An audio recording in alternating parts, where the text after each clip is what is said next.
So it's my great pleasure to introduce Dr. Robert Gilman. Dr. Gilman began his career as an astrophysicist, got his PhD at Princeton, and spent several years doing research and lecturing. But he became increasingly aware of what was happening on this planet, and his concern for that grew, and he decided that the stars could wait, but the planet couldn't. And he shifted his attention from that galactic scale to the personal scale of how can we each live lightly on the planet. And he and his wife, Diane Gilman, they moved to Sequim, Washington. They built a passive solar house with composting toilet and grew their own fruits and vegetables and started to connect with other like-minded people.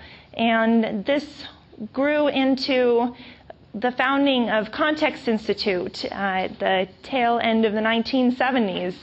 And not too long after that, in Context magazine, they started to publish that. And in Context, they addressed the many facets of the human experience, from architecture to agriculture to education, politics, gender relations, climate change, and took each of those and found examples of how they were being approached in a more humane and sustainable way. Context published for many years, and then in the late 90s, Robert's partner in life and work, Diane Gilman, passed away from a brain tumor, and that led to a time of very inward focus, and so shifting from the personal to the global to the inner scales.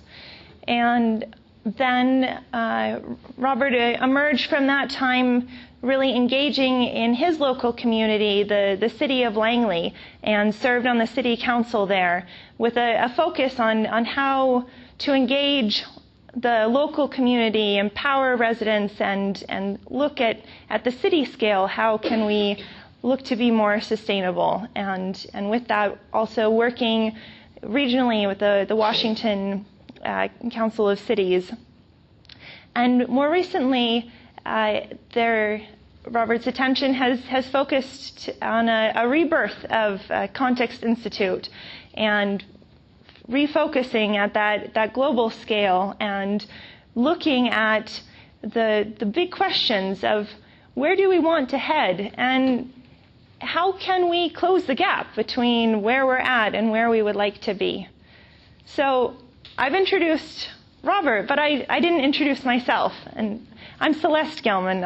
I'm Robert's daughter, and it's really a pleasure and a privilege to be welcoming all of you to this evening's event. There will be some things in the presentation that are new to me, and I'm looking forward to those new kernels. There are things here that I've recently been learned, and things that I have grown up with my whole life. And I have found this to be a wonderful framework for my own personal journey and how do we respond to the great challenges that face us as a species. And so I'm very pleased to be sharing that with you, and I hope that you end today feeling uplifted and encouraged about the role that each of us can play in this next phase of the human enterprise. And with that, Robert Gilman.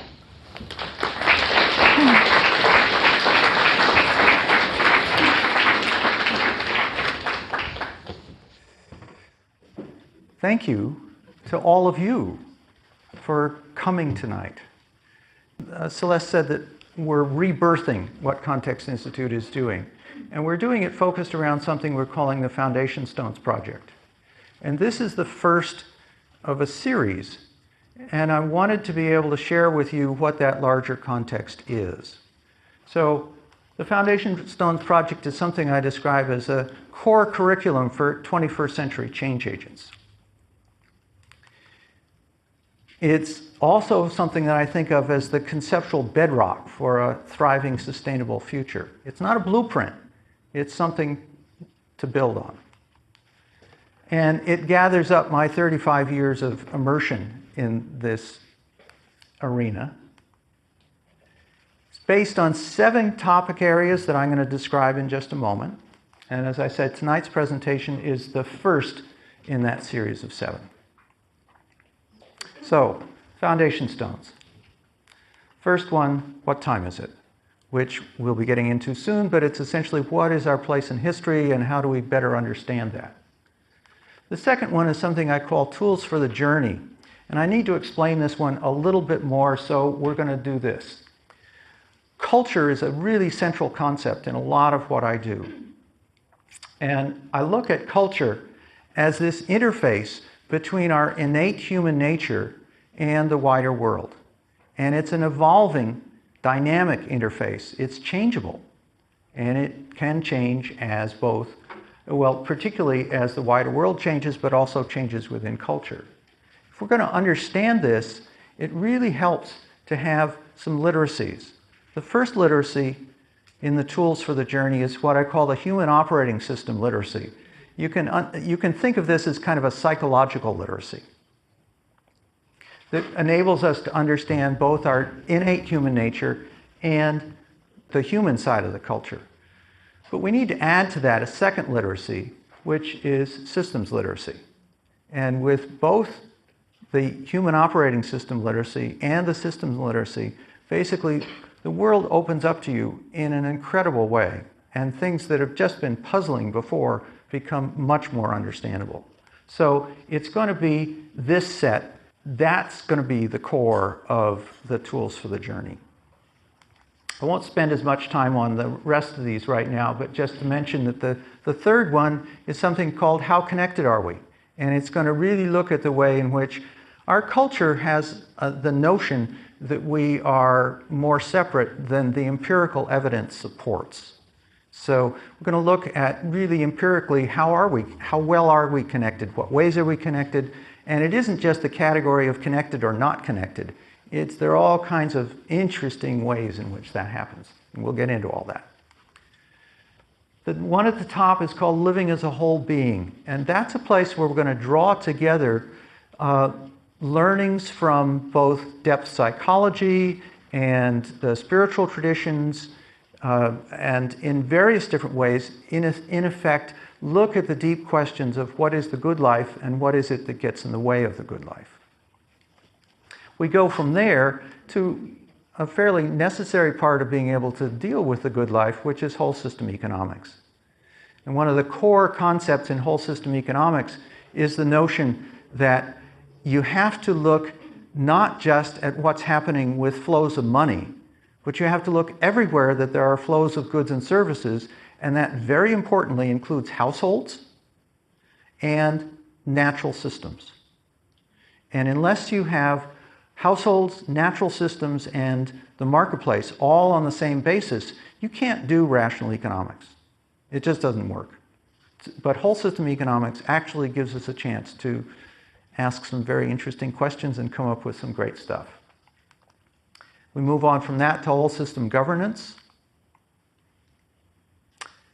My time in Langley was very interesting as a sort of a graduate course in that. And then the last one is something called Street Smarts for Change Agents.